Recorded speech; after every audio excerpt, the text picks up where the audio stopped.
கிறிஸ்துவுக்குள் பிரியமான என் அன்பு தேவனுடைய பிள்ளைகளே, கர்த்தராகிய இயேசு கிறிஸ்துவின் ஈடு இணையற்ற பரிசுத்தமுள்ள நாமத்திலே உங்களை நான் அன்போடு கூட வாழ்த்தி வரவேற்கிறேன். நன்மையும் கிருபையும் நாள்தோறும் என்கிற இந்த நிகழ்ச்சியில் நீங்கள் இந்த அருமையான நிகழ்ச்சியில் பங்கெடுப்பது மிகுந்த சந்தோஷம். ஆண்டவர் இன்றைக்கு நம்மோடு பேசுவார். நம்ம எல்லாரும் தேவனை துதிக்கணும், அவரை மகிமைப்படுத்தணும். அவரை ஸ்தோத்திரம் பண்ணி மகிமைப்படுத்துவதற்கு நிறைய காரியங்கள் நம்ம வாழ்க்கையில் இருக்கிறது. ஒவ்வொன்றாக நினைத்து நினைத்து துதித்தாலே நம்முடைய ஆயுசு நாட்களே போதாது. எண்ணி எண்ணி அவரை துதிக்கலாம். அவ்வளவு நன்மைகளை கர்த்தர் நமக்கு செஞ்சிருக்கிறாரு, உங்களுக்கும் செஞ்சிருக்கிறாருன்னு நான் விசுவாசிக்கிறேன். அதனால் மகிழ்ச்சியோடு சேர்ந்து பாடி ஆண்டவருடைய நாமத்தை உயர்த்துவோம்.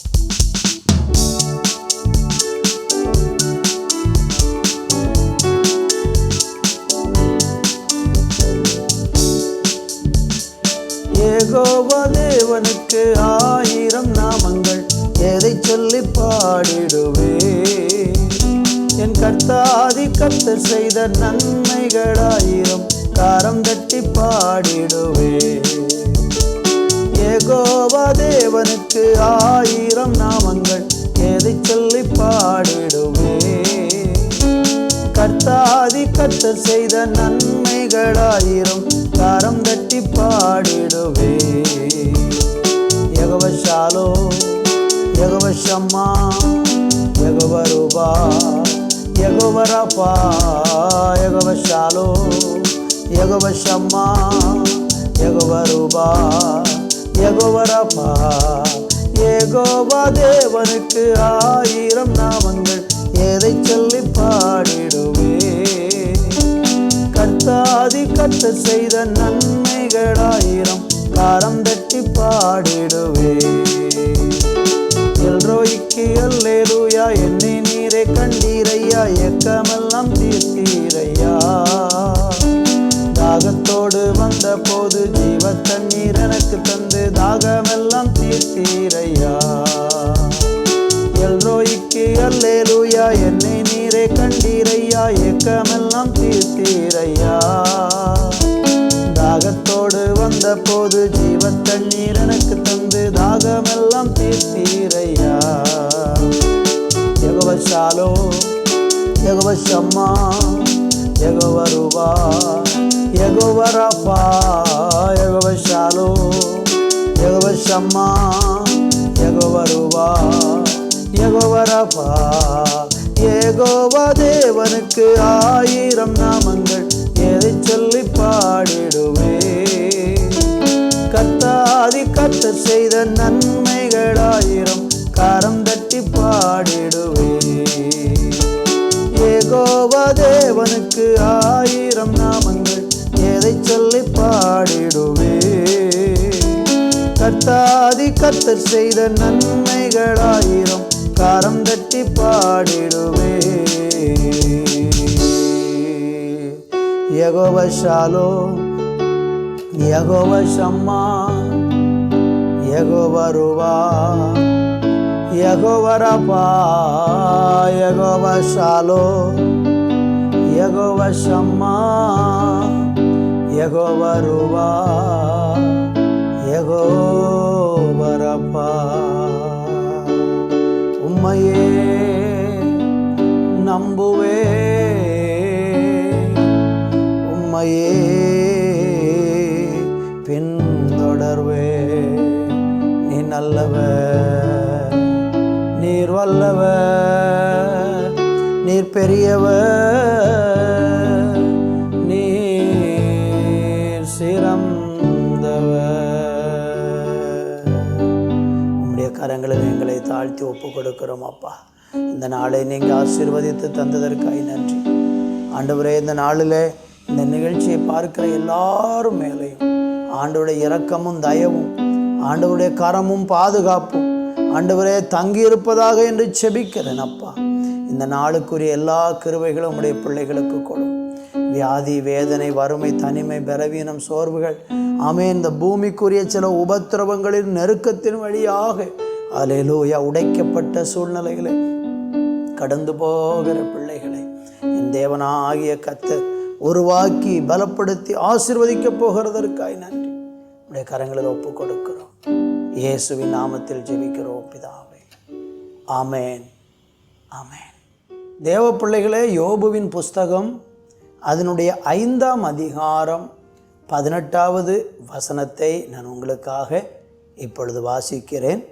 அவர் காயப்படுத்தி காயம் கட்டுகிறார், அவர் அடிக்கிறார், அவருடைய கை ஆற்றுகிறது.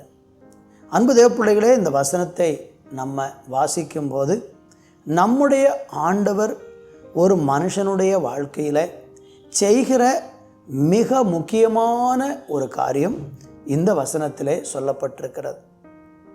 ஆண்டவர் என்ன செய்கிறார்?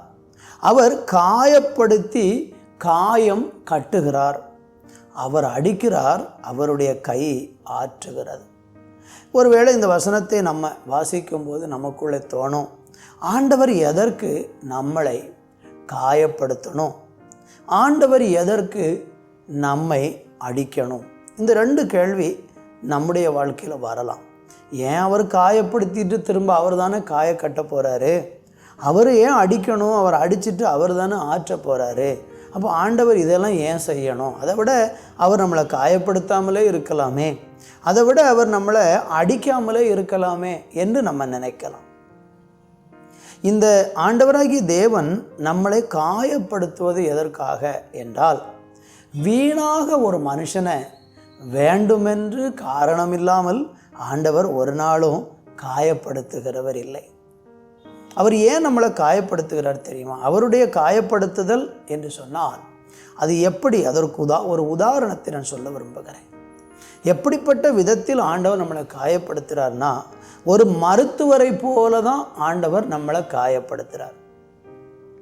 ஒரு மருத்துவர் எப்படி எதற்கு நம்மளை காயப்படுத்துகிறாரு? உங்கள் சரீரத்தில் ஏதோ ஒரு பலவீனம், ஒரு வியாதி, உள்ளுறுப்புகளுக்குள்ள ஏதோ ஒரு பிரச்சனை. மருத்துவர் இடத்துல போகிறீங்க, டாக்டர் உங்களை பார்க்குறாங்க, சோதித்து பார்க்கும்போது அவங்க சொல்கிறாங்க, உங்கள் உள்ளுறுப்புக்குள்ளே இப்படி ஒரு கட்டி இருக்கிறது அல்லது ஏதோ ஒன்று இருக்கிறது, இதை சீக்கிரத்தில் ஆப்ரேஷன் செய்து வெளியெடுக்கணும் என்று டாக்டர் சொல்லும்போது நாம் அதுக்கு சம்மதிக்கணும். ஏனென்றால் அது நமக்குள்ளே பெரிய பிரச்சனையை உண்டாக்கி கொண்டு இருக்கிறது. உடனே டாக்டர் என்ன செய்கிறார்? நம்மளை காயப்படுத்துகிறார். கத்தி எடுக்கிறார், மயக்கம் கொடுத்து நம்மளை படுக்க வைத்து அதற்குரிய எல்லா ஆயத்தங்களும் செஞ்சு நம்மளை காயப்படுத்தி நம்ம சரீரத்துக்கு உள்ளுறுப்புகளுக்குள்ள இருக்கிற அந்த தீமையை விலக்கி, அதுக்கப்புறம் திரும்ப அதே டாக்டர் என்ன செய்கிறார்னா நமக்கு காயத்தை எல்லாம் கட்டி அதை சரியாக செய்து அதுக்கு மருந்தெல்லாம் இட்டு அவங்க நம்மளை பத்திரமா பாதுகாத்து குணப்படுத்தி அந்த காயப்படுத்தின காயம் ஆறுகிற வரைக்கும் தொடர்ந்து ட்ரீட்மெண்ட் கொடுத்து நம்மளை குணமாக்குறது போல தான் நம்ம ஆண்டவர் செய்கிறார். நம்முடைய வாழ்க்கையில் சில நேரங்களில் பார்த்திங்கன்னா தேவையில்லாத காரியங்கள் நமக்குள்ளே இருக்கும். தேவையில்லாத வழிகள், தேவையில்லாத பாதைகள், தேவையில்லாத காரியங்கள், தேவனுக்கு பிடிக்காத, தேவன் அருவருக்கிற செயல்கள் நமக்குள்ளே இருக்கும்போது தேவன் என்ன செய்கிறாரு? அந்த தீமையான வழியிலிருந்து நம்மளை விலக்குவதற்கு தெய்வம் நம்ம வாழ்க்கையில் ஒரு காயத்தை படுத்துகிறார்.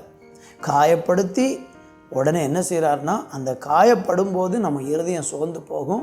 நம்ம உடனே ஆண்டவரை நோக்கி கூப்பிடுவோம், ஐயோ ஏன் கடவுளே ஆண்டவரே எனக்கு இப்படி பிரச்சனை அப்படி கேட்போம், அழுவோம். இப்போ ஆண்டவர் நம்மகிட்ட உணர்த்துவார் நம்முடைய குறையை. நம்ம மனம் திரும்பும்போது ஆண்டவர் உடனே காயங்கட்டி சுகமாக்கிடுவார். ஏன் அவர் நம்மளை அடிக்கிறாரு? குழந்தைகளை பெற்றோர்கள் அடிக்கிறது போல தான் தெய்வம் நம்மளை அடிக்கிறார்.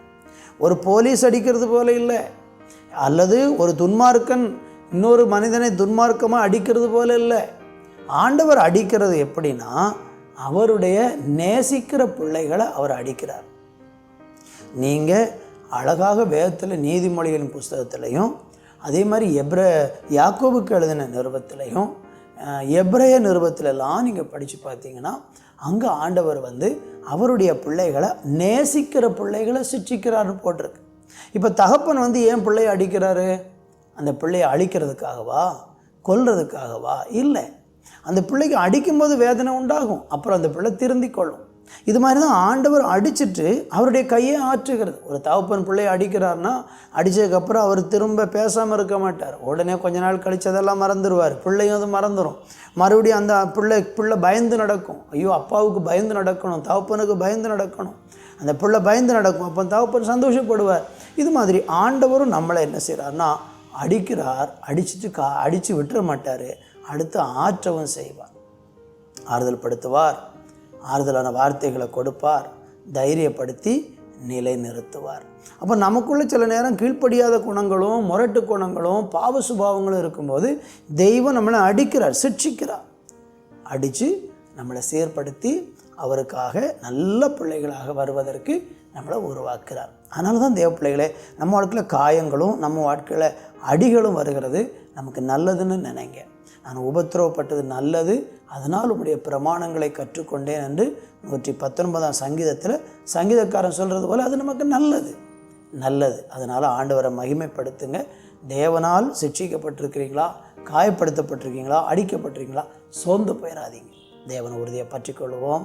கர்த்தர் நம்மை ஆசீர்வதிப்பார். ஜெபிப்போம். நல்ல பிதாவே, இந்த நாளுக்காக நன்றி. இன்றைக்கி எங்களோடு கூட நீங்கள் அழகாக பேசியிருக்கிறீங்க. உங்களுடைய நல்ல வார்த்தைகளுக்காக நாங்கள் மனதார நன்றி சொல்லுகிறோம். எங்கள் இருதயத்திலிருந்து அநேக கேள்விக்கு ஒரு நல்ல பதிலை கொடுத்து இன்றைக்கு எங்களை ஆசீர்வதித்ததற்காய் நன்றி. ஒவ்வொருவர் மேலும் உடைய கிருபை உண்டாகட்டும். இயேசுவின் நாமத்தில் பிதாவே, ஆமேன், ஆமேன்.